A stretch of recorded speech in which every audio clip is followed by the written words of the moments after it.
Well, what do you think's wrong with her, boys? Rip. I either slipped fourth. I don't know. Something happened. It's going fast. Stuff breaks. Clutch was worn. I've had a lot of miles on this thing. It's time to do it. Been putting it off. But today we're going to start on it. Home from work a little early, so we're going to get to going. And I've got like little battery life. I want to get started on this at the bare minimum with the battery life I do have. So bear with me. This is the intro. Kswap EG hatch gets clutch installed. So for people who haven't done their clutch yet on their Kswaps, if they just put a motor and trans all into their car at once, never had to do it. This will be my first time doing my clutch. And I'll show you the process on how I go about doing that on the EG setup, so that if you're like wondering, hey, you know, what's a clutch job look like on doing this in this car? So if I end up wanting to run the swap, is it suitable for me? Is it worth the effort? So here's another video to kind of showcase how versatile the Kswap is, I guess. But yeah. Oh, and if you haven't already, make sure you subscribe for more. I need subscribers. I'd like to get monetized at some point so that I can put more money into these cars, do more content for you guys, and just make cleaner cars overall.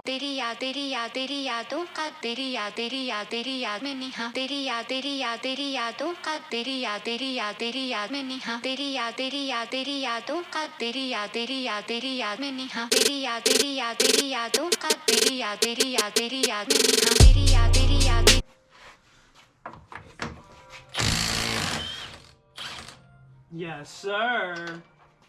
Money shot. I knew it would. I just wanted to check, you know. You never know, Mike. You might have been. Well, like I said, the very first time I used it, I'm like, what the f***? It don't seem like it's right, but.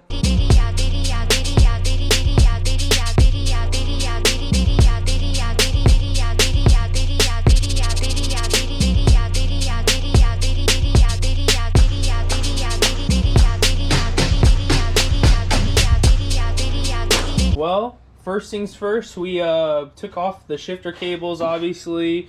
We got all the plugs and stuff out of the way. Any of the ground straps removed that you had on the transmission or that you may have added. Your clutch slave, I don't know, whatever this doohickey dealio is there. Took that off. You don't want that on there because when you go to drop transmission, your line's going to go nuts.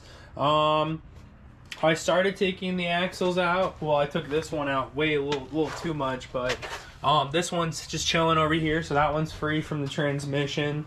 This one, I don't know what happened, honestly. I guess I just gonna have to figure that out when I get there. I'm gonna take it apart. But anyways, we're still working at it.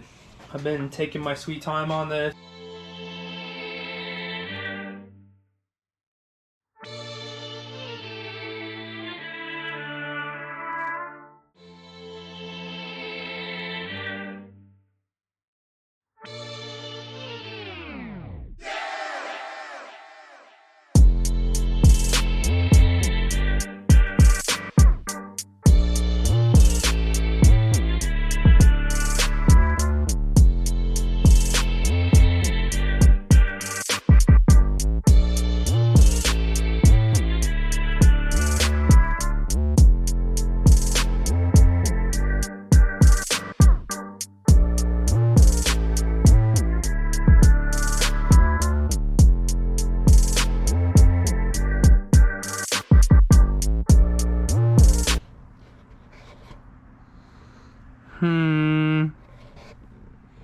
Very interesting.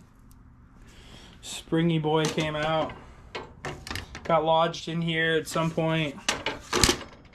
And that was the old clutch. Also with my theory of the throwout bearing going bad. Here you go. That ear must have broke off, got wedged in there at one point, and then dislodged the welds. I don't know. It was an attack. It was an attack on the clutch. So now that we have the old all out, thank you, Grandpa Mike. Grandpa Mike came through clutch. He's coming through today too. This is round 2 today. We're taking an extended visit here with the old clutch install. Really taking our time. I've got to clean this guy off. He's dirtier than hell. get him cleaned up before putting him back in. Honestly, I'm probably just gonna slap the clutch in. Not even gonna get that turn. Just look away, boys. Smile and wave to the flywheel. We'll put the little tip thing on it until we do the final ramp. We'll just knock off the outside and shit. All the holes of the system loaded up. I hope the water don't affect it. No, I shouldn't.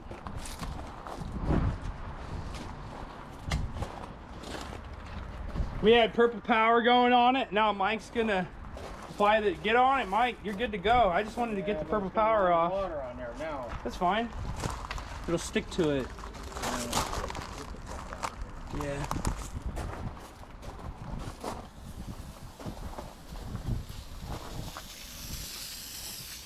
I hope we don't. Yeah, it shouldn't hurt nothing. It says it's good for plastics. And, Yeah. Get shit.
You should have seen it. You should have seen it. I literally... Mike was dropping the jack, and I just cracked it a little angle this way and slid it right on. It was beautiful. The moment in time was beautiful. It was honestly very frustrating. I had actually moved the camera. The tripod was on the motor originally. Moved it off. And anyways, fast forward time. In the process of doing all that, this wire tore off of the sensor piece. It's like a plastic piece, and I can't fix that, so I had to get another dry rotted one and roll with that for a little bit until I can order one. But I got that. I also tore the NOx sensor plug, unfortunately, while I was in there. I got caught up on the back starter bolt. If you end up doing this job and you like using these cool style angle wrenches, be careful on that back starter bolt, because if you slide, the back starter bolt doesn't have a head, like it doesn't stop you from going, so essentially you can slide onto the stud, and in that tight confined space you'll get locked up on this if it goes too far, and you can it was a pain. So I was trying to get it off, struggling, and you know how it is when you get angry, so you break shit. That's how it goes, and then instant karma. Also, base RS6 axles. Okay, we're gonna do this real quick. I didn't get new axles because they were damaged or anything like that. The problem is they're Duralast Golds. I didn't want to spend the money on boot for the one side and waiting for the boot to get here. They had the axles in stock, so I would have got a boot. Sorry, no, let me rephrase that, because I would have preferred to get the boot, but because they have a lifetime, or not a lifetime, some kind of warranty. The warranty from AutoZone on the Duralast Golds is pretty fire. And I've had these axles for a year or so. I've beat on them pretty good, and they were still good. But I needed a boot.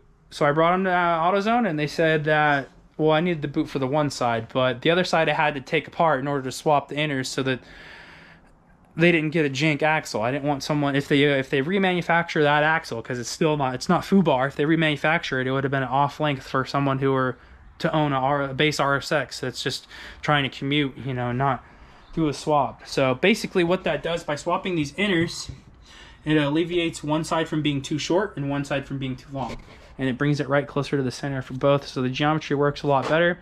This is for EG only, EG Civics only, from my understanding, will work with this process. Now, if you have an EG Civic that it might not be working on, you might be having issues, I would say that you may have possibly EK, I think, hubs. Yeah, if you have EK hubs in the front, or possibly Integra hubs, the spline might not work. I don't know what doesn't work, either if it's length or if it's spline.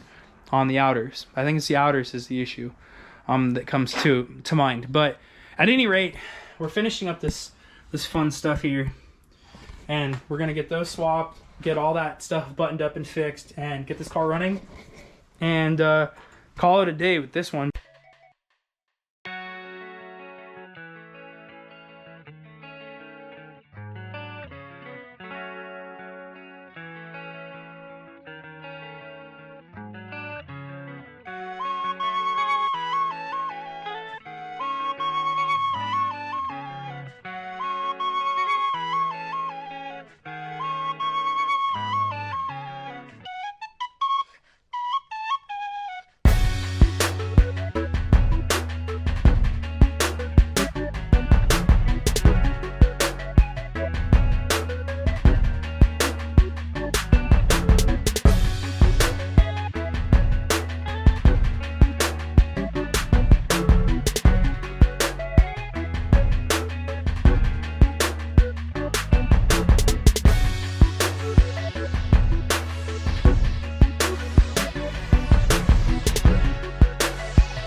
Back home,